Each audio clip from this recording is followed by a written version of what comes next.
마가복음 8장 1절부터 21절까지의 말씀, 신약성경입니다. 마가복음 8장 1절부터 21절까지의 말씀을 저와 여러분이 한 절씩 교독하고 마지막 절은 함께 읽도록 하겠습니다. 그 무렵에 또 큰 무리가 있어 먹을 것이 없는지라 예수께서 제자들을 불러 이르시되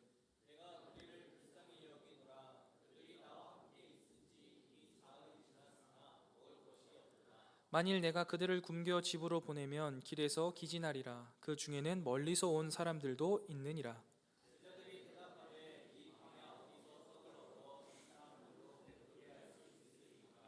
예수께서 물으시되 너희에게 떡 몇 개나 있느냐 이르되 일곱이로소이다 하거늘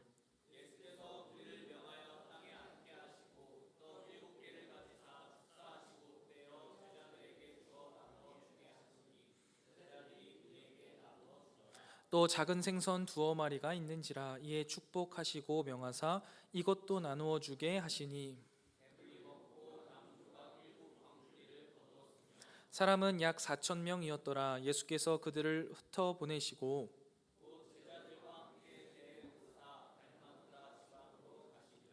바리새인들이 나와서 예수를 힐난하며 그를 시험하여 하늘로부터 오는 표적을 구하거늘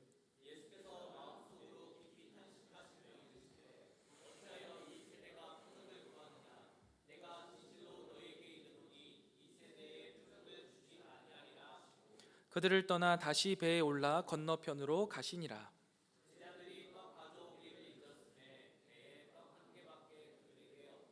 예수께서 경고하여 이르시되 삼가 바리새인들의 누룩과 헤롯의 누룩을 주의하라 하시니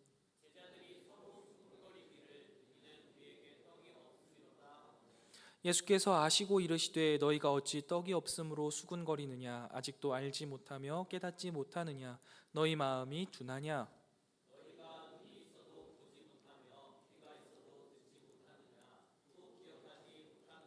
내가 떡 5개를 5천 명에게 떼어줄 때에 조각 몇 바구니를 거두었더냐 이르되 12이니이다.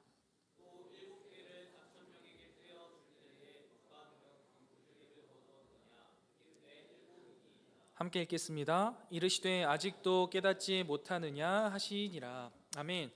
사실 오늘 본문은요 8장 전체의 말씀을 놓고선 설교를 진행할 거고요. 본문이 너무 길다 보니까 일단 21절까지만 읽었습니다.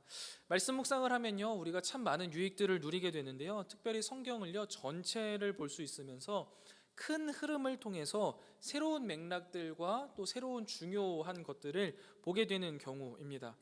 특별히 오늘 우리가 함께 살펴본 마가복음 8장은요 굵직굵직한 스토리들이 있어서요 개별적으로 그 스토리들을 이해하고는 있지만 이 8장 전체를 흐르는 관통하고 있는 주제가 무엇인지를 고민한 적은요 많지 않았던 것 같아요. 그래서 이번에 8장 전체를 같이 묵상하면서요 뭔가 특별한 스토리가 계속 흐르고 있네, 한 가지의 중요한 사실들을 이야기하고 있구나라는 것을 깨닫게 되었는데요. 그것은 바로 기적에 대한 이해와 그 기적을 누리며 사는 삶에 대한 깨달음이었습니다. 그래서 저는 이 시간 8장 전체의 본문을 통틀어서요 이 깊이 있는 기적에 대한 이해와 기적을 누리며 사는 삶에 대한 깨달음을요 함께 나누어 보기를 원합니다.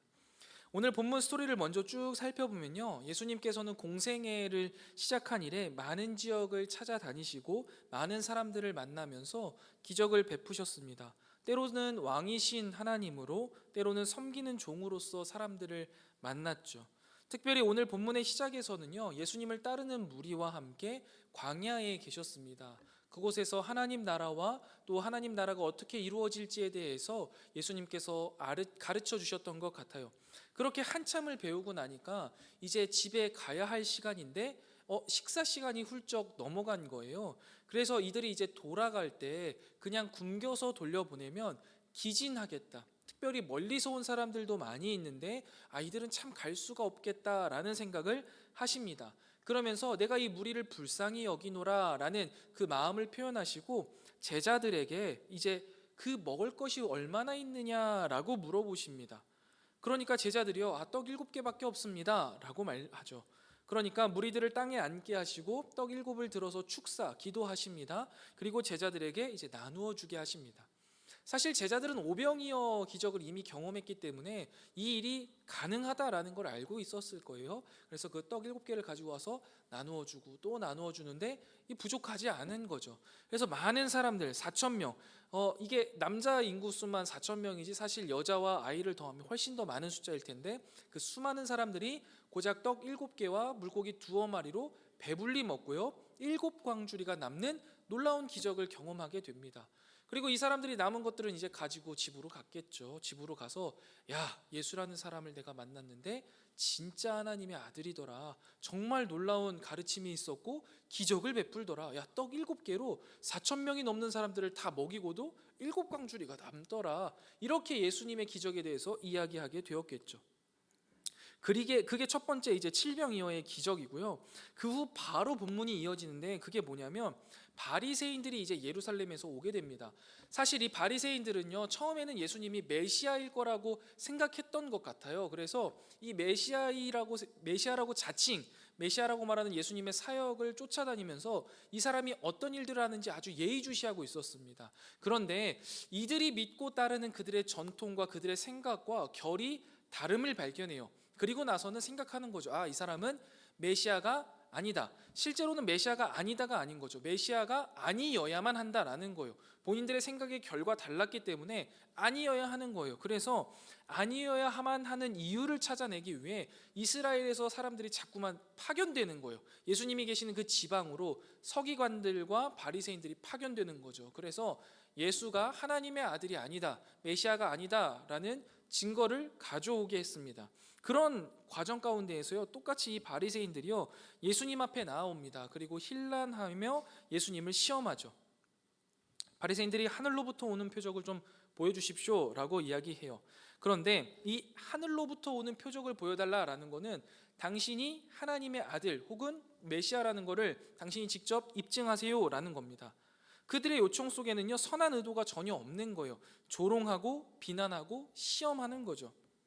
그러니까 예수님은 그 마음을 아시고 탄식하시고 나서 어찌하여 이 세대가 표적을 구하느냐, 내가 진실로 너희에게 이르노니 이 세대에게 표적을 주지 아니하리라 하고 그 자리를 떠나십니다.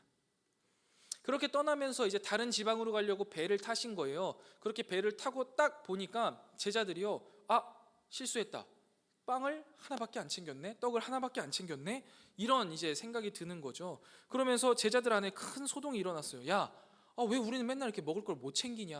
지난번에도 못 챙겨서 기도해서 한 거 아니야? 누가 챙겼어? 누가? 라고 하는 거죠. 그러니까 누가가 나는 안 챙겼어 라고 이야기하는 그런 상황. 아무튼 이런 상황에서 이거 좀 웃기면 웃기죠. 그런데 이런 상황에서요, 예수님께서는 뭐라고 이야기하세요? 바리새인과 헤롯의 누룩을 주의해라 라고 말씀하세요. 이게 무슨 말이냐면 이 누룩이라는 것은 죄를 상징합니다. 성경에서 종종 표현이 되는데요, 여러분, 작은 누룩, 이게 이스트거든요. 제과제빵 하시는 분들이 있으시잖아요. 이 이스트는 밀가루 안에 조금 들어가서 밀가루를 막 부풀게 하고 빵을 부드럽게 하는 역할을 하잖아요. 굉장히 조금 넣습니다. 근데 죄가 이것과 같다는 거예요. 죄가 우리 가운데 아주 조금 들어오면 금세 우리를 부풀게 하고 우리를 변질시켜서 우리를 죄악에 빠지게 한다라는 이야기로서 바리새인의 그런 죄악의 모습들, 헤롯의 그런 죄악의 모습들을 주의해라라고 말하는 건데, 이 빵을 안 챙겨온 제자들 입장에서는 누룩에만 집중을 한 거예요. 이스트? 빵을 못 만들어 왔다고 지금 우리한테 그러시는 건가? 하면서 이 예수님의 가르침에 집중하는 게 아니라 막 상황에 집중해서 마음이 분주하고 그 가운데 근심하고 걱정하는 거죠. 근데 예수님이 이걸 아세요. 그래서 답답하다, 어찌 아직도 이렇게 깨닫지 못하냐, 야, 5병이었대, 7병이었대, 그 기적을 기억하지 못하냐? 너희들에게 빵이 있고 없고는 나에게 큰 문제가 되지 않는다. 우리가 이루어가는 하나님의 나라에 있어서 문제가 되지 않는다. 좀 이런 걸 바로 깨달아라 라고 말씀하십니다. 그리고 그 뒤에 있는 이야기가 뭐예요? 베스에다의 맹인 이야기입니다. 맹인을 데리고서 한 사람이 나와요. 그러자 예수님께서 이 맹인을 치료해 주시는데, 보통 때는 한 방에 치료해 주시잖아요. 근데 처음에 치료를 하십니다. 안수를 하는데, 그러고 나서 눈을 떠서 야, 뭐가 보이냐? 그러니까 사람들이 보입니다. 나무의 형체가 보입니다 라고 말해요. 이건 보이긴 하지만 잘 안 보인다는 얘기예요. 그러니까 예수님이요, 다시 한번 기도해 주십니다. 그러고 나니까 밝히 보게 되었다라는 이 맹인이 눈을 뜨는 사건을 바로 그 뒤에 붙여놓습니다. 그리고 나서 이 맹인을 고치시고 나서 바로 그 뒤에 붙어 있는 게 뭐냐면요, 우리가 잘 알고 있는 베드로의 고백이 거기에 등장합니다. 이제 예수님이 물어보시잖아요. 사람들이 나를 뭐라고 하느냐? 뭐 더러는 선지자라고 하고 뭐 세례 요한이라고도 하고 뭐라고 합니다. 너는 나를 뭐라고 생각하느냐? 그러니까 주는 그리스도시요 살아계신 하나님의 아들입니다라고 아주 굉장한 믿음의 고백을 하는 거죠. 그러니까 너무 잘했다. 바요나 시모나 네가 참 대단하구나. 근데 그걸 깨닫게 하신 분은 하나님 아버지다라고 이야기하시죠. 근데 그리고 나서요, 오늘 본문에 보면 그렇게 고백한 베드로와 제자들 앞에서 예수님이요 자신의 순환을 예고하십니다. 내가 그런 메시아가 맞는데 내가 곧 순환을 당해서 죽게 될 거다. 그리고 그걸 통해 하나님의 나라가 이루어질 거다 하니까 베드로가 어떻게 하죠? 주님, 그러면 안 됩니다. 주님께서 메시아라는 걸 내가 고백했잖아요. 당신 하나님의 아들이잖아요. 죽으시면 안 됩니다. 그렇게 하시면 안 돼요. 하니까 예수님이 어떻게 하세요? 뒤로 물러나라 사탄의 자식아, 이렇게 팍 엄청나게 그냥 욕을 해버리시죠. 그리고 나서 한참 또 가르치십니다. 하나님의 나라가 어떻게 이루어지는지 그거에 대해서 설명을 하시는 게 이제 8장의 마무리예요. 여기까지가 8장 전체의 스토리거든요. 근데 이 스토리를 보면서요, 하나의 물줄기가 계속 흘러가고 있는 것 같았어요. 그거는요, 기적이고요. 그 기적이 무엇인가? 그리고 그 기적을 믿고 따르는 하나님의 백성들의 삶은 도대체 어떻게 살아내고 어떻게 변화되는가에 대한 이야기라는 거죠. 여러분, 저는 처음에 이 칠병이어의 기적과 바리새인의 사건을 딱 묶어서 보면서요, 한 가지 질문이 생겼습니다. 칠병이어의 놀라운 기적을 행하신 예수님께서 왜 바로 바리새인들이 하늘로부터 오는 표적을 보여달라고 했을 때 보여주지 않으셨을까? 라는 거예요. 왜 어떨 때는 기적을 행하시고 부탁하지 않으셔도 직접 행하시고 어떨 때는 부탁해도 들어주지 않는가?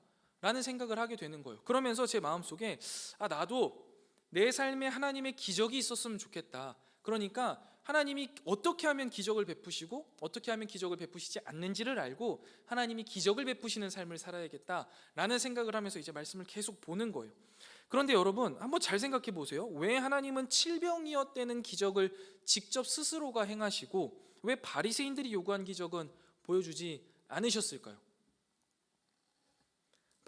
바리새인들의 태도가 꼴보기 싫어서? 물론 이런 설교 많이 들었습니다. 그리고 틀린 말은 아니에요. 오늘 본문에 나온 힐란이라는 단어의 의미를 찾아보면요, 좀 더 쉽게 표현하자면 뒷담화 정도 됩니다. 그러니까 이 바리새인들은 실제로 이 하늘로부터 오는 표적을 예수님이 하실 수 있을 거다라는 생각은 전혀 하지도 않았습니다. 못할 거고 못하는 걸 보고 이 사람을 좀 돌려까야겠다, 뒷담화를 해야겠다라는 마음을 가지고 와서 이야기했던 거죠. 근데 예수님은 우리의 속마음을 아시잖아요. 하나님이시니까. 그러니까 굉장히 꼴보기 싫죠. 그러니까 예수님이요 마음속으로 깊이 탄식하셨다라고 표현하잖아요. 탄식은 한숨입니다. 후 하면서 한숨을 쉬시는 거죠. 그런데요, 여러분, 또 거기서 곰곰이 생각해 보는 거예요. 이런 꼴보기 싫은 태도로 기적을 요구했다고 해서 기적을 보여주지 않을 이유는 또 뭐냐라는 거예요. 능력이 없는 건 아니시잖아요. 분명히 능력이 있으시고 충분히 행하실 수 있잖아요. 제가 만약에 이런 예수님과의 상황이라면요, 실제로는 그럴 것 같아요. 네가 그런 마음으로 나한테 기적을 요구하는구나. 오케이, 내가 한번 본때를 보여줘야겠다. 야, 한 5걸음만 뒤로 좀 가볼래? 그리고 숫자 5를 외쳐라. 하나, 둘, 셋, 넷, 다섯. 벼락을 한번 빵 내리는 거죠. 한 사람에게만. 그러면서 주님, 제가 한 명 올려보냅니다 하면 한 사람 죽었잖아요. 나머지 사람이 어떻게 하겠어요? 와, 능력 있다. 이 사람이 말하면 벼락이 내려서 사람을 죽이는구나. 동네방네 뛰어다니면서 뭐라고 하는 거예요? 야, 예수님은 진짜 메시아야. 니네 이 말 안 들으면 벼락 맞는다. 내 옆에서 죽는 거 나 봤어. 그렇게 내가 하나님의 아들이라는 걸 분명히 말할 수 있고 보여줄 수 있는 거 아닙니까? 행하지 않을 이유가 사실은 없어요. 그렇죠? 근데 그렇게 하지 않으시는 거예요. 이해가 잘 되지 않으세요. 물론 예수님은 원래 이해가 안 돼요. 그래서 계속 이해를 하려고 고민을 하다가 과연 기적이라는 게 뭘까? 내가 생각하는 것과 같은 그런 기적이 맞나? 라는 의문점이 하나 갑자기 생겼습니다. 여러분들도 한번 고민해 보세요. 여러분들이 생각하는 기적이라는 건 뭐예요? 기적이 뭡니까? 여러분은 기적이 뭐라고 생각하세요? 지금 하나님께서 여러분들이 원하는 기적을 지금 당장 들어주신다고 하면 여러분은 무엇을 요청하시겠습니까? 중등부 친구들하고 설교 끝나고 나서 한 주를 살아갈 한 주를 요약했는데 거기서 기적을 베푸신 하나님 로또를 맞게 해주세요라고 하더라고요. 신나게 설교했는데 김이 빠졌어요. 혹시 여러분들도 이런 걸 요구하시는 거 아닙니까? 로또가 되는 거? 아니면 하나님이 내 눈앞에 보이는 거?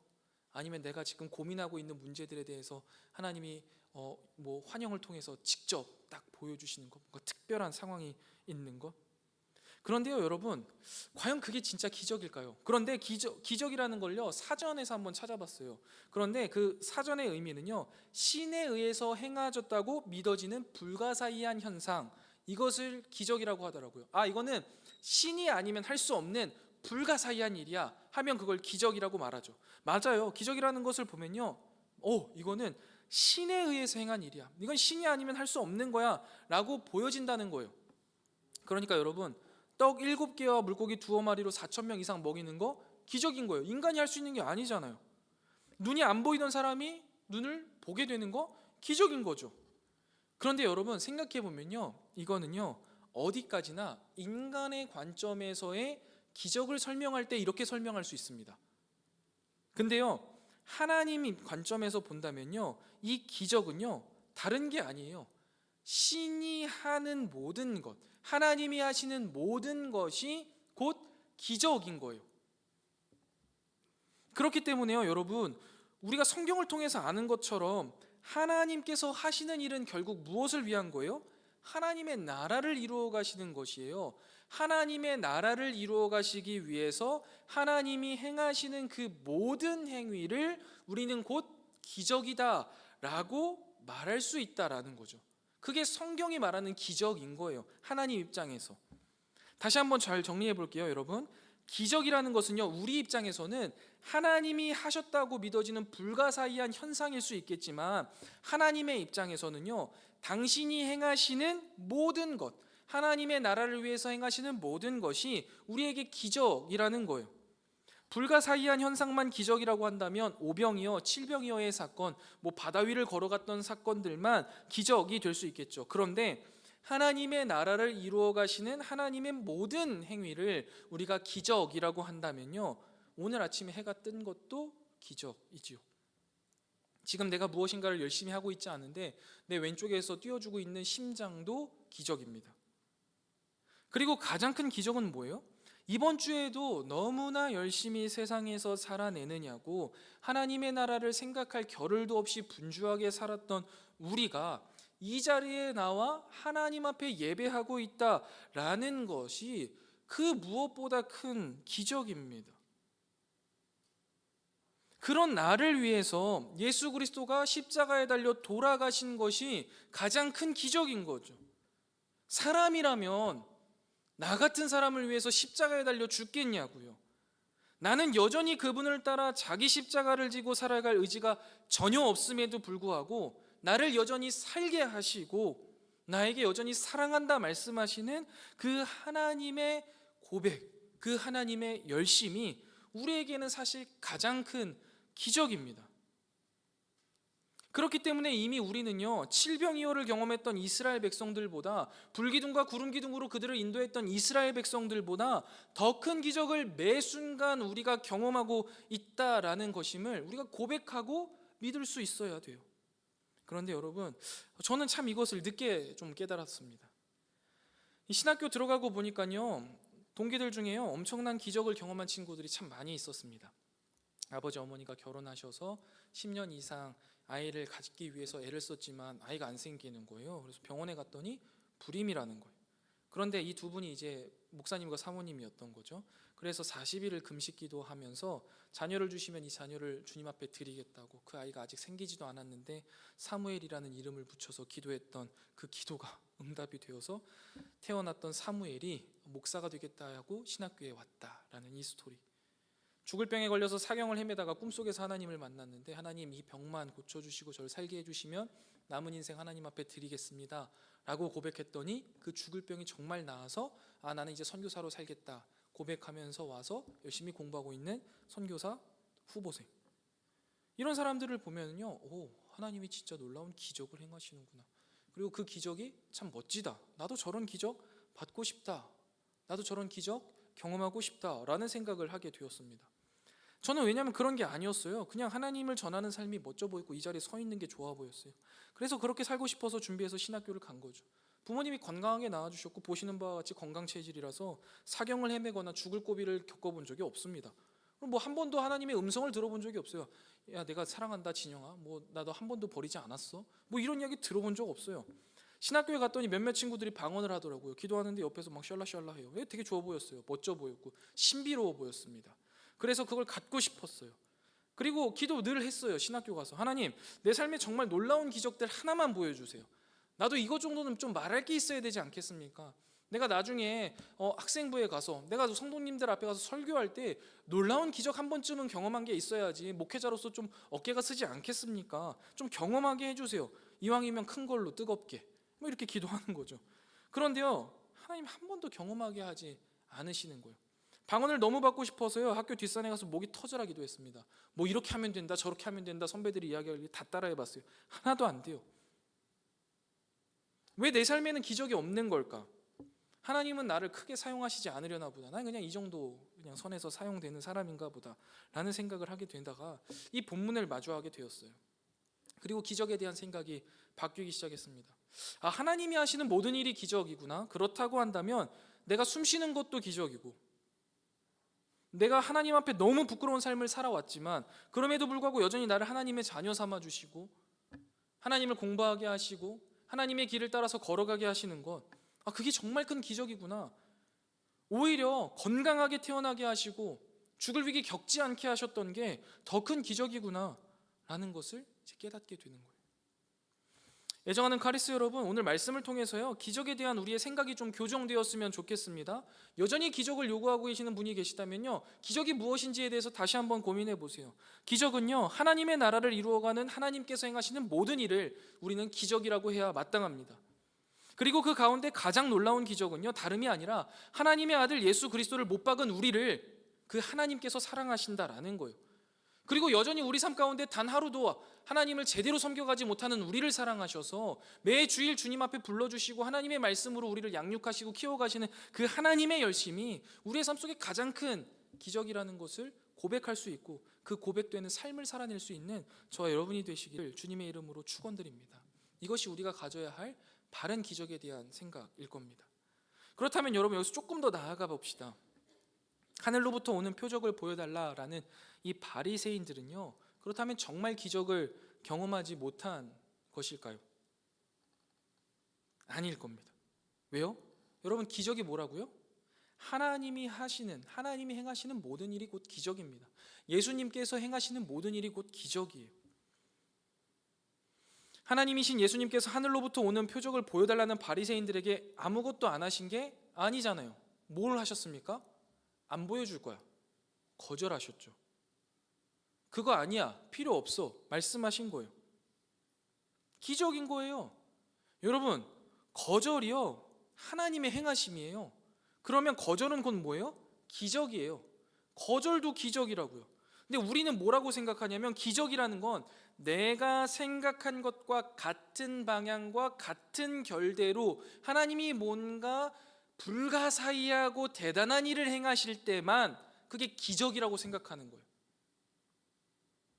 그런데 여러분, 곰곰이 생각해 보면 그렇지 않다라는 거죠. 하나님의 행하심의 모든 것이 기적이기 때문에 우리의 생각과 우리의 행동이 잘못되어서 그거를 막으시고 거절하시는 하나님의 행하심도 기적이라는 사실을 우리는 생각할 수 있어야 되고, 그게 믿어져야 되는 거예요. 그리고 도리어 이 과정을 통해서 거절, 보류, 이런 것을 통하여서요, 하나님을 더욱 깊이 알아가야 돼요. 그리고 그렇게도 하나님의 나라가 이루어질 것에 대한 신뢰를 쌓아가야 돼요. 내가 잘못됐고 하나님이 끌어가시는구나. 나는 실수해도 하나님은 실수하지 않으시구나. 나는 불성실하지만 하나님은 신실하시구나 라는 것을 고백할 수 있다라는 거예요. 그리고 여러분, 여기서 또 한 걸음 나아가야 되겠어요. 많은 기적을 경험한 제자들은요, 왜 여전히 예수님의 가르침을 제대로 이해하지 못하는 걸까요? 마치 우리와 같은 거예요. 여러분, 우리 기적을 경험했다고요, 안 했다고요? 경험한 거예요. 지금 이 자리에 앉아 있는 것도 기적을 경험하고 있는 거잖아요. 그런데 왜 우리는 여전히 하나님의 말씀을 제대로 이해하지 못합니까? 왜 그런 거예요? 말씀이 너무 어려워서인가요? 아니에요. 지금 주어진 현실의 문제에 우리의 시선을 빼앗겨서 그래요. 예수님에게는요, 제자들이 빵 안 가져온 것이 전혀 문제가 되지 않았거든요. 예수님에게는 문제가 아니에요. 근데 우리에게는 문제인 거예요. 그 문제에 대해서 자꾸만 생각하고 고민하고 그 문제를 어떻게 해결해야 될 것인가에 집중하게 되니까요, 하나님이 말씀하시는 하나님의 나라와 하나님과 함께함으로써 우리가 누려야 되는 자유와 평안을 누리지 못하는 거예요. 유명한 대사가 생각나요. 문제를 삼지 않으면 문제가 안 되는데 문제를 삼으면 문제가 된다. 베테랑에 나왔던 대사잖아요. 똑같아요. 우리가 삶을 살아가면서 우리가 현실에 마주하는 문제들이요, 실제로 우리에게 문제가 될 만한 것들이 없습니다. 하나님이 우리와 함께 하시는데요, 그게 무엇이 문제가 되겠냐고요. 그런데 우리는 그것을 문제 삼아요.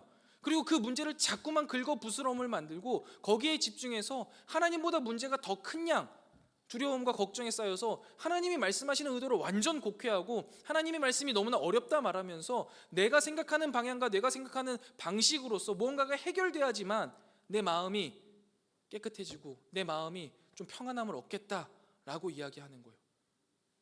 여러분, 지금 배 안에서 빵 하나밖에 없는 상황이요, 무슨 큰 문제가 되겠냐고요, 예수님에게. 여러분, 빵 5개를 가지고도 수많은 사람들을 먹였고 빵 7개를 가지고도 수많은 사람들을 먹였는데 도대체 12명 남짓하게 남아있는 이 제자들을 먹이시는 게 예수님에게 뭐가 그리 어려웠겠습니까? 그런데 거기에 사로잡혀서 우리가 두려워하고 떨고 있는 거예요. 여러분, 이러한 게 우리의 신앙의 모습이에요. 실제로 우리의 모습이라는 거죠. 그럼 어떻게 이 문제를 해결할 수 있겠습니까? 그 뒤에 벳세다 맹인의 이야기를 보시면 돼요. 어떻게 합니까? 다른 걸 할 게 없어요. 맹인이 뭘 다른 걸 했나요? 없어요. 주님 앞에 나아오는 거예요. 실제로 그가 나온 것도 아니에요. 누군가가 그를 데리고 나왔습니다. 눈이 멀어 있었으니까요. 데리고 나왔어요. 그러니까 어떻게 하세요? 주님이 보이게 하십니다. 오직 주의 은혜인 거예요. 그런데 처음에 좀 뿌옇게 보여요.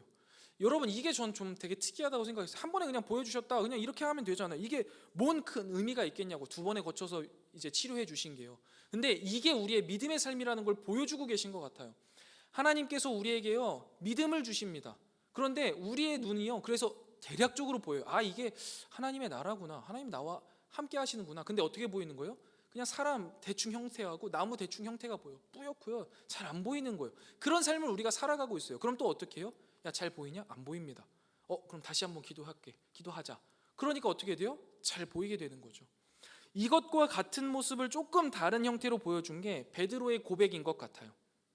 여러분, 예수님께서 제자들에게 수많은 기적들과 가르침을 하시잖아요. 지금도 배 위에서 한번 가르쳐 주셨잖아요. 그리고 나서 베드로가 고백을 하잖아요. 이제 깨달은 거예요. 아, 주는 그리스도시와 살아계신 하나님의 아들입니다 라고 고백을 하잖아요. 우리도 그렇게 고백하죠. 하나님께서 우리의 죄를 위해서 예수 그리스도를 보내주셨고 그로 말미암아 우리 죄가 사해졌고 그리고 우리는 회복되어졌고 우리가 이제 자유함을 누립니다. 그래서 하나님의 영광을 위해서 살아가는 존재입니다 라고 고백을 하잖아요. 똑같은 거예요. 고백을 했어요. 그런데 예수님께서 뭐라고 말씀하세요? 그 고백을 누가 하게 했다고요? 네가 한 게 아니라 하나님의 능력이었다. 하늘에 계신 내 아버지가 깨닫게 한 거다라는 거잖아요. 우리도 마찬가지예요. 구원에 대한 확신을 어디서 얻어요? 우리가 얻는 게 아니에요. 하나님이 우리에게 주신 선물이에요. 그걸 갖고 있다고요. 근데요, 지금 갖고 있는 상황이 어때요? 잘 보이지 않아요. 보이지 않아요. 그래서요, 베드로가 어떻게 합니까? 그렇게 고백하고 나서 예수님이 나는 이제 앞으로 십자가를 지게 될 거야 이야기했는데 막는 거예요. 또 호되게 한번 혼나는 거죠. 그러면 거기서 끝납니까? 아니에요. 다시 깨닫는 거예요. 또 설명해 주세요. 그리고 살아내게 하세요. 물론 또 살아냈나요? 또 못 살아냈어요. 미명이 올리기 전에 넌 날 3번 부인할 거다 말씀해 주셨음에도 불구하고 정말 3번 부인해요. 그리고 나서 또 만나 주시죠. 그리고 회복시켜 주시죠. 그리고 베드로가 끝까지 하나님의 사람으로 쓰임 받을 수 있도록 이끌어 가시잖아요. 여러분, 이게 바로요, 우리가 기적이라는 것을 이해하고 믿음의 삶을 살아내기 위해 분투해 나가는 하나님 자녀의 삶이라는 거예요.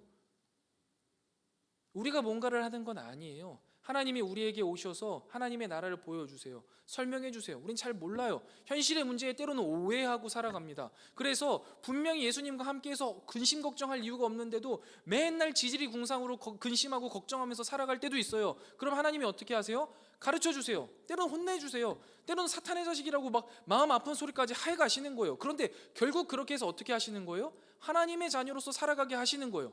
그리고 그 모든 순간순간들이 뭐예요? 다 기적인 거죠. 우리에게 어떠한 것도 없는데, 그렇게 해주실 이유가 전혀 없는데, 그렇게 해주신 하나님의 아들을 십자가에 못 박은 게 우리인데, 그런 우리를 사랑하셔서 이끌어 가시는 게 기적인 거죠. 우리는 그 기적을 매일매일 경험하고 살아가면서도 여전히 현실의 문제와 내 생각 속에 있는 가득 차 있는 나만의 생각으로 하나님께서 주시는 자유함과 평안, 그리고 놀라운 기적을 누리며 감사하며 살아가지 못하는 것 같습니다. 말씀을 한번 정리해 보겠습니다. 애정하는 카리스 여러분, 기적이라는 건요, 단순히 놀랍고 불가사의한 무언가가 아니에요. 그것만을 이야기해서는 안 돼요.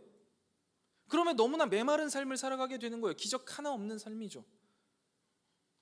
하나님이 행하시는 모든 것이 기적이라는 것을 믿으시기 바랍니다. 그래서 여러분, 지구가 도는 거 기적이죠. 봄이 오는 거 기적이에요. 내 심장이 뛰는 게 기적이고, 그 하나님이 나를 주의 자녀로 부르시고 오늘 이 자리에서 예배하게 하시는 것이 기적이라는 것을 고백할 수 있게 되기를 축복합니다. 이것은요, 오병이어 칠병이어의 사건, 바다 위를 걸어 다니는 사건보다 더 놀라운 기적이라는 거예요. 여러분 잘 생각해 보세요. 오병이어와 칠병이어의 기적이 그렇게 놀라운 기적이었습니까? 이게 있으면 여러분 우리의 삶이 나아질까요? 그렇지 않아요. 그냥 한 끼 먹어서 배불렀던 거예요. 물론 적은 것을 가지고 엄청나게 많은 인원을 먹였다는 그 기적이 있겠지만, 그게 뭐 어쨌다고요? 한 끼 먹은 거예요. 다음 날 또 배고파져요. 근데요, 우리는요, 생명의 떡이신 예수 그리스도가 우리 가운데 온 거잖아요. 영원히 죽을 수밖에 없는 우리들에게 생명의 떡이신 예수 그리스도가 왔고, 우리는 그분으로 인하여서 영원한 생명을 얻은 거잖아요. 어떤 게 더 큰 기적입니까? 불기둥과 구름기둥으로 매일같이 광야를 이끌어 가시는 게 놀라운 기적입니까? 우리와 늘 내주하시는 성령 하나님이 내 마음속에 있는 게 더 놀라운 기적입니까? 우리는 이미 놀라운 기적들, 가장 좋은 기적을 경험하고 체험하고 있으면서도 여전히 내가 생각하는 방향과 다른 기적이라고, 내가 원하는 기적과는 다른 거라고, 나는 원하는 게 불가사의하고 뭔가 대단한 기적이기 때문에 기적이 아니라고 이야기하는 거면, 여러분 우리는 참 불쌍하고 불행한 인생을 살아가고 있는 거겠죠. 물론 그것도 괜찮습니다. 하나님이 곧 깨닫게 하시겠죠. 저를 깨닫게 하신 것처럼, 제자들을 깨닫게 하신 것처럼. 여러분, 내가 바라는 기적이 이루어지지 않은 것도요, 하나님의 행하심, 즉 기적이라는 사실을요, 믿고 고백하실 수 있었으면 좋겠습니다. 물론 그 기적이요, 하나님의 나라를 이루시는 그 하나님의 일하심과 반대되는 일이어서요, 거절당한 걸 수도 있겠습니다. 아니면 아직 하나님의 때가 아닌 거죠. 그럼 보류, 기다림이겠죠. 보류나 기다림일 수도 있어요. 그런데 여러분, 분명한 거는요, 거절도 기적인 거예요. 보류나 기다림도요, 기적인 거예요. 하나님이 행하신 거니까요. 하나님이 우리에게 가장 좋은 걸 주시는 거니까요. 그리고 여러분, 그 기적은요, 우리의 생각과 방향이 달라요. 오늘 마지막 베드로의 고백 이후에 예수님께서 설명하시는 그 기적, 하나님의 나라를 이루어가는 방식이 어떻습니까, 여러분? 죽어야 살아난대요. 죽으려고 해야지 살아난대요. 말이 맞습니까? 살려고 아등바등 살아도 겨우 살아내지는 인생을 살아가고 있잖아요, 우리는. 정말 열심히 최선을 다해서 살아가고 있는데도요, 죽을 것 같아요. 이게 없으면 망할 것 같고요. 그런데 예수님은 뭐라고 하세요? 죽어라, 그래야 살겠다 라고 말씀하세요. 그리고 본인이 그렇게 하시겠다라고 말씀하시잖아요. 그러면서 기적의 삶이 뭐라고 이야기하냐면, 자기를 부인하고 자기 십자가를 지고 살아가는 거래요. 여러분, 이 십자가를 지고 사는 삶을요, 우리가 너무 가볍게 생각할 수 있는데요, 십자가를 졌다라는 건 뭐예요? 죽음을 각오한다라는 거예요. 이 십자가를 지고 결국 나는 이 십자가를 꽂고 그 십자가에 매달리겠다라는 거예요. 여러분, 그게 하나님의 나라를 이루어가는 기적의 방식인 거예요. 이게 믿어지셔야 됩니다. 그리고 이렇게 살아내야 합니다. 그러면 어떻게 되냐면요, 여러분, 하나님이 우리의 삶에 행하셨던 그 수많은 기적들이 차곡차곡 우리 안에 쌓여서요, 곧 우리의 삶이 기적이 되는 겁니다. 이 세상 사람들이요, 우리를 보고선요, 기적이라고 말하는 거예요.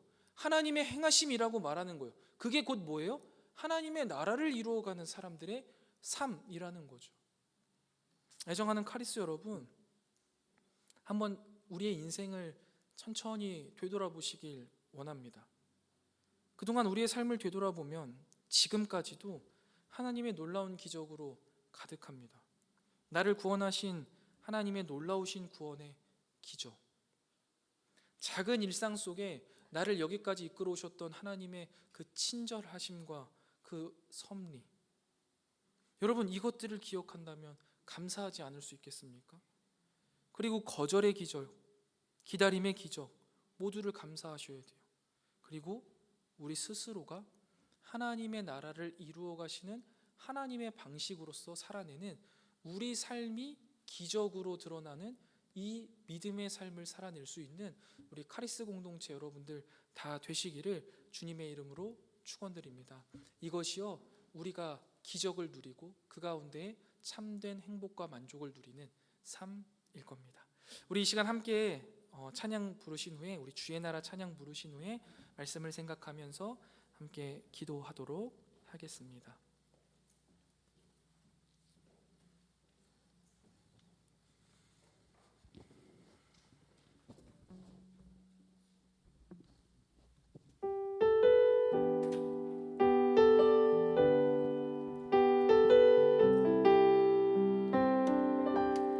높은 산들이 낮아지고 험한 길이 평탄해지고 골짜기가 메워지는 새로운 하늘과 땅이 우리 가운데 소망으로 자리를 잡아 꿈을 꾸게 불합리한 현실 속에서 주의 사랑을 외치게 해. 주의 나라 주의 뜻이, 주의 나라 주의 뜻이 이 땅 가운데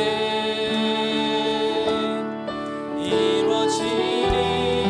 우릴 통해 주가 일하시네. 주의 나라 주의 뜻이, 주의 나라 주의 뜻이 이 땅 가운데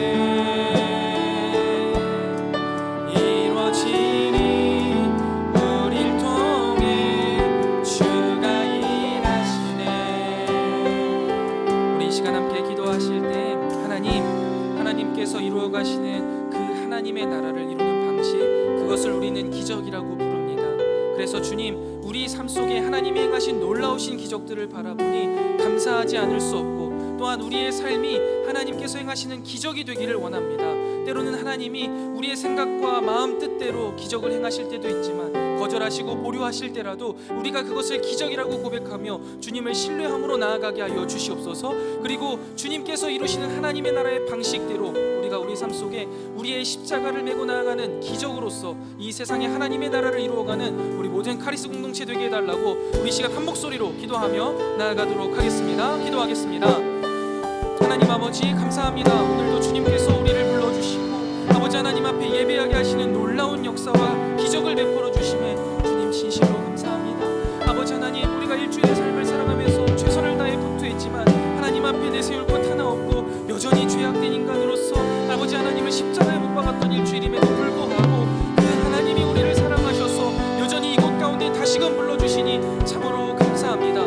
또한 우리는 하나님을 알 수 없는 자들이지만 그럼에도 불구하고 하나님이 우리를 먼저 찾아와 주셔서 우리의 눈먼 눈을 띄워주시고 우리가 잘 보지 못할 때 다시 한번 우리를 보게 하실 뿐만 아니라 깨닫지 못할 때 깨닫게 하시고 우리가 때로는 주님과 반대된 일을 할 때 우리를 통하여서 우리에게 징계하기도 하시고 하나님의 나라와 영광을 위해서 이끌어 가시는 그 하나님의 열심을 우리가 오늘도 바라봅니다. 그리고 그 하나님 앞에 감사하며 우리가 그 하나님의 뜻대로 살아내가는 기적의 삶을 살아내기를 원합니다. 주님, 이 세상에 말하는 것처럼 살아내는 것이 아니라 하나님이 말씀하신 대로 이 세상은 이해할 수 없지만 우리가 죽게 하여 주시옵소서. 죽음으로써 살아나게 하여 주시고 하나님이 말씀하시는 바 하나님의 나라를 이루어가기 위해 우리 자신을 부인하고 십자가를 지고 주님을 따르는 삶을 살아내는 우리 사랑하는 모든 카리스 공동체 되게 하여 주시옵소서. 이 세상에 우리를 통해 하나님의 일하심 곧 기적을 바라볼 수 있는 놀라운 역사에 참여하는 우리 사랑하는 카리스 모든 공동체 되게 하여 주시옵소서.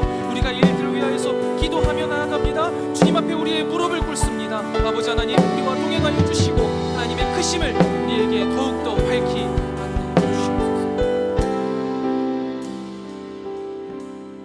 하나님 아버지, 오늘도 주님께서 우리에게 말씀하여 주시니 참으로 감사합니다. 들은 말씀이 우리의 마음속에 깊숙이 심겨지게 하여 주시옵소서. 우리의 삶에 아름답게 피어나게 하여 주시옵소서. 그리하여서 우리의 삶이 하나님께서 가득 채워주시는 그리스도의 향기로 충만히 넘쳐나게 하여 주시옵소서. 특별히 오늘 말씀을 통하여서 하나님이 우리에게 행하시는 그 모든 일이 기적이라는 것을 우리가 다시 한번 깨닫습니다. 우리의 생각과 우리의 마음과 그 모든 것들을 함께 하나님께서 이루어 가시는 것도 분명히 기적이지만 주님께서 거절하시고 보류하시는 것도 우리가 기적이라고 고백합니다.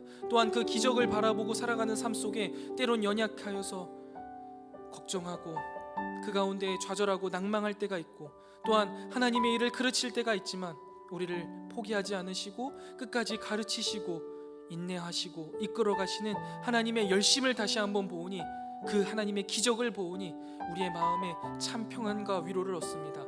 세상의 어려운 문제들 주님 앞에 다 내려놓게 하시고 주님이 말씀하신 대로 죽기 위하여서 나를 부인하고 십자가를 지고 따르는 삶을 살아내는 우리 모든 카리스 공동체 되게 하여 주시옵소서. 그리하여서 주님의 기적이 충만한 우리의 삶이 이 세상 가운데 하나님의 나라를 이루는 방식으로서 기적으로 보여지는 놀라운 역사가 우리 사랑하는 카리스 공동체에게 충만하게 임하게 하여 주시옵소서. 이제는 우리 구주 예수 그리스도의 은혜와 하나님 아버지의 무한하신 사랑하심과 성령 하나님의 진리로 인도하시는 은혜의 크신 역사가 주님께서 우리에게 베푸시는 놀라운 기적에 감사하고 기뻐하며 살아내고, 또한 우리의 삶을 주님 앞에 기적으로 내어드리리라 잔잔히 다짐하고 돌아가는 사랑하는 모든 카리스 공동체 머리머리 위에, 그들의 삶 위에 이제로부터 영원토록 함께 있을지어다. 아멘. 예배 마쳤습니다. 감사합니다. 광고 진행하겠습니다. 안녕하세요. 네, 광고 전달하도록 하겠습니다. 저희 이제 3월 23일에 봄 소풍 가거든요. 근데 토요일에 가는데 그 서울에 있는 선교사 묘원으로 가요. 그래서 이제 교회에 모여가지고 교회 스타렉스로 이동하고자 하는데, 인원이 많으면은 차량을 더 이렇게 구해야 돼서요. 가시는 분들은 이제 셀장님께 이렇게 말씀하셔가지고 인원 빠르게 이제 종합해 주셨으면 좋겠습니다. 그리고 또 오늘 이제 예배 마치고 여러분 뭐가 준비되어 있죠? 예, 헤븐벨 있습니다. 헤븐벨 있으니까 문제도 굉장히 쉽고 공부 안 해도 맞출 수 있을 것 같아요. 그러니까 여러분 적극 참여해 주시기 바랍니다. 그리고 이제 매주 금요일 매누아 기도회 있습니다. 네, 프라우스와 카리스가 함께 모여서 기도하는 시간이니까요. 네, 금요일 오후 8시 20분부터 8시 40분까지 소예배실에서 함께 모여서 기도하는 우리 청년부가 되었으면 좋겠습니다. 감사합니다. 다음은 주보라입니다. 안녕하세요, 주보라입니다. 오늘 주보라에서 광고할 게 조금 많아서 다 집중해서 들어주세요. 네, 일단은 지난주에도 말씀 퀴즈를 올렸는데 눈으로 마음으로 댓글로 다 정답 맞춰주신 여러분들께 너무 감사드리고요. 정답을 공개하고 또 그 다음 광고를 하겠습니다. 말씀 퀴즈 올려주세요. 네, 사랑이 없는 율법은 세상과 사람을 망칩니다. 사랑의 율법으로 공동체를 사랑해야 합니다.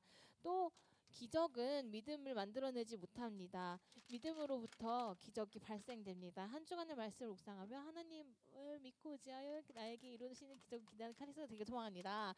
네, 오늘 그리고 주보에 특별한 게 올라왔는데 혹시 보셨나요? 네, 저희가 사연을 받고 있습니다. 지난 우리가 카리스는 셀 모임 많이 해봤잖아요. 우리의 또 짬이 있지 않습니까? 그래서 그동안에 했었던 셀 모임에서 이렇게 기억에 남았던 활동이나 장소, 대화 주제 모임 등 내가 정말 좋았던 부분을 카리스 저희가 내일 다음 주 중에 이제 구글 폼이랑 보내드리려고 해요. 올리려고 해요. 그래서 올리면 거기에 통해서 익명이든 뭐든 사연 보내주시면 너무 감사할 것 같고요. 근데 다음 주에 좀 까먹을 것 같잖아요. 그렇죠, 여러분? 그래서 저도 까먹을 것 같거든요. 그래서 QR 코드를 준비했습니다. 잠시 QR 코드 좀. 그래서 네, 그래서 와, 나 다음 주에 좀 까먹을 것 같고 지금 당장 생각나는 거 있는데 진짜 공유하고 싶다 하는 분들 다시 QR 코드를 통해서 네, 올려주시면 네, 저희가 주보에서 주보에 싣고 같이 공유해서 네, 셀 모임에 진행하는데 어려움이 없도록 할 거고요. 그리고 저번 주에 저희가 주보가 프랑스에서 주보가 나갔기 때문에 말씀 암송을 안 했더라고요. 그런데 이제 그 암송 말씀이 사실 그냥 주보에도 올라오잖아요. 그래서 여러분들 혹시 저희 전체 주보를 보면 외우셨을까요? 안 외우셨겠죠? 그래서 이것도 제가 같이 한번 읽고 마치겠습니다. 이에 예수께서 제자들에게 이르시되 누구든지 나를 따라오려거든 자기를 부인하고 자기 십자가를 지고 나를 따를 것이니라. 마태복음 16장 24절 말씀. 다음 주는 신명기 30장 14절입니다. 여러분 꼭 외워서 다음 주에 같이 하도록 하고요. 그리고 또 사실 하나 까먹었는데 저희가 고난주간 부활절과 고난주간에 맞춰서 회복일지를 진행하려고 하는데 저희가 이번에는 묵상 그리고 독서, 성경 읽기 등등 같이 저희가 분야별로 같이 그룹을 나눠서 하려고 해요. 그래서 지금부터 나는 기도를 통해서 신앙을 회복하고 싶다, 말씀을 통해서 신앙을 회복하고 싶다 생각한 게 있으면 꼭 그때 또 신청해 주시면 감사하겠습니다. 네, 너무 많았죠? 감사합니다.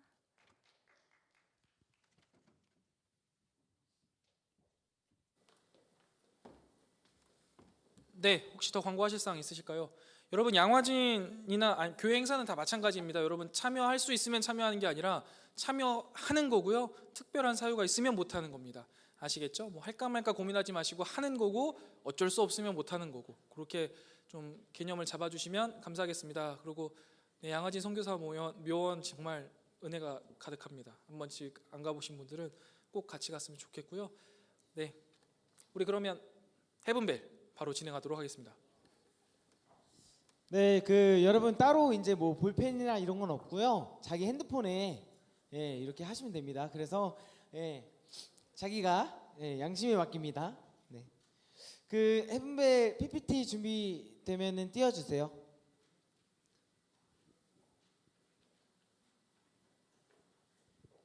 서로 알려줄 게 없기입니다. 물어보면 안 돼요.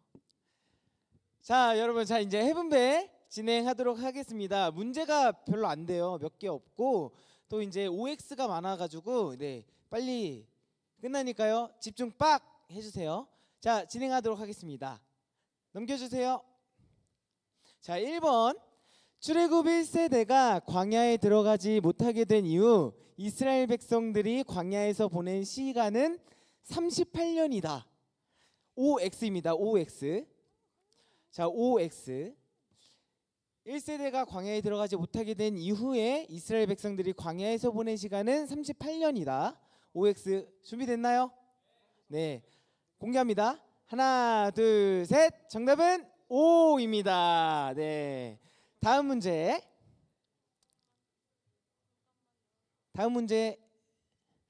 자, 하나님께서 이스라엘 왕에게 주의하라고 하신 세 가지 사항이 있었거든요. 인간 왕에게.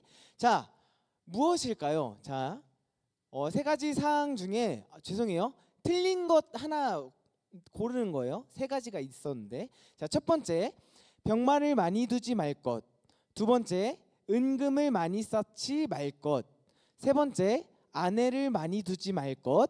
네 번째, 자식을 많이 두지 말 것. 자, 틀린 것은 하나님께서 세 개 주의하라고 했는데 다음 중 틀린 것 골라주시면 됩니다. 됐나요? 네, 공개하겠습니다. 하나, 둘, 셋. 정답은 4번입니다. 네, 다음. 암송 문제입니다, 여러분. 암송 문제. 예, 다들 이제 고개가 숙여지는 암송 문제. 신명기 6장 4절에서 5절 말씀을 암송하세요. 자, 시간 좀 드리겠습니다. 자, 힌트 좀 드릴게요. 힌트. 자, 어떻게 시작하는지. 자, 이스라엘아 들으라. 점점점점. 네. 그 다음에 이제 5절. 이게 4절은 이제 이스라엘아 들으라 이고요. 5절은 너는 마음을 다하고 뜻을 다하고 나나나나 나나나나 사랑하라 입니다. 자, 시간 더 필요하신 분? 시간 더 필요해요? 있어요? 없으면은 손 들어주세요. 아, 없으면 손 들래. 자, 필요하신 분 손 들어주세요. 자, 없으면은 정답 공개하도록 하겠습니다. 하나, 둘, 셋. 네, 이스라엘아 들으라. 우리 하나님 여호와는 오직 유일한 여호와이시니 너는 마음을 다하고 뜻을 다하고 힘을 다하여 내 하나님 여호와를 사랑하라였습니다. 자, 다음입니다. 하나님께서는 말씀을 어기며 죄에서 벗어나지 못하는 이스라엘 백성들을 목이 곧은 백성이라고 표현하십니다. OX.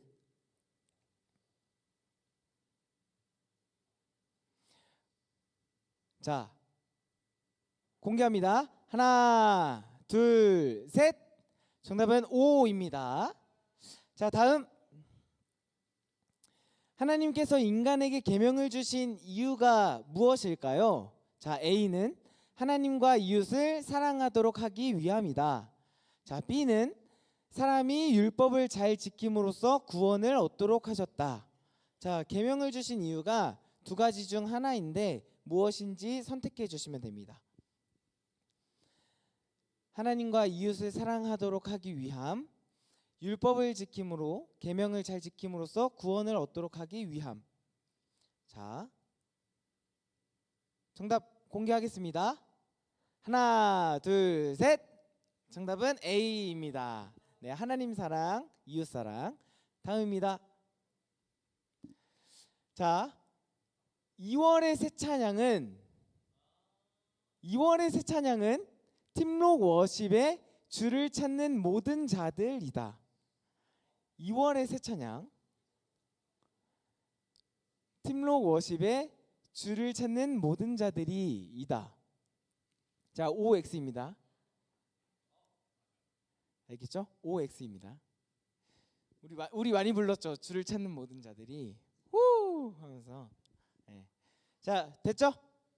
자, 정답 공개하도록 하겠습니다. 자, 하나, 둘, 셋. 정답은 X입니다. X. 그렇죠? X입니다. X. 네, X예요. 뭐였죠? 2월 새 찬양 뭐였죠? 맞아요. 주님 무엇라 말할까요? 였습니다. 자, 다음입니다. 정답 이제 X예요. 자, 이제 또 문제입니다. 이거 퀴즈예요. 퀴즈. 저희 선물 있습니다. 선물. 어제 김민희 채솔 청년이 등산했던 산의 이름을 맞추는 사람에게 선물이 있습니다. 자, 하나 둘 셋 했을 때 셋 이후에 가장 먼저 든 사람, 예, 정답 기회 드립니다. 하나 둘 셋. 자, 여기 땡. 자, 하나 둘 셋 하면요. 하나 둘 셋. 자, 은지 청년 맞아요? 정답입니다. 와. 네, 자, 선물 볼까요? 다음 넘겨주세요. 네, 이건호 청년과 함께 등산할 수 있는 기회를 드립니다. 산 좋아하거든요. 그래서 함께 등산할 수 있는 기회를 드립니다. 자, 다음입니다. 자, 다음. 자, 하나님께서 여러분 이거는 퀴즈예요. 퀴즈. 그 뭐죠? 우리 그 주보라에서 올라오는 퀴즈거든요. 자, 하나님께서 사랑으로 우리를 택하셨습니다. 우리는 택함받은 하나님의 자녀로 땡땡과 타협하지 않고 하나님의 땡땡을 지키며 살아간다면 하나님께서 주시는 땡땡과 행복을 누릴 수 있습니다. 그것이 가장 내가 나다울 수 있는 방법이기도 합니다. 자, 여기 안에 땡땡에 들어갈 알맞은 단어로 묶인 것을 선택해 주시면 됩니다. 자, 1번은 사탄 마음 평안, 2번은 세상 말씀 평안, 3번은 세상 말씀 은혜, 4번은 사탄 마음 은혜입니다.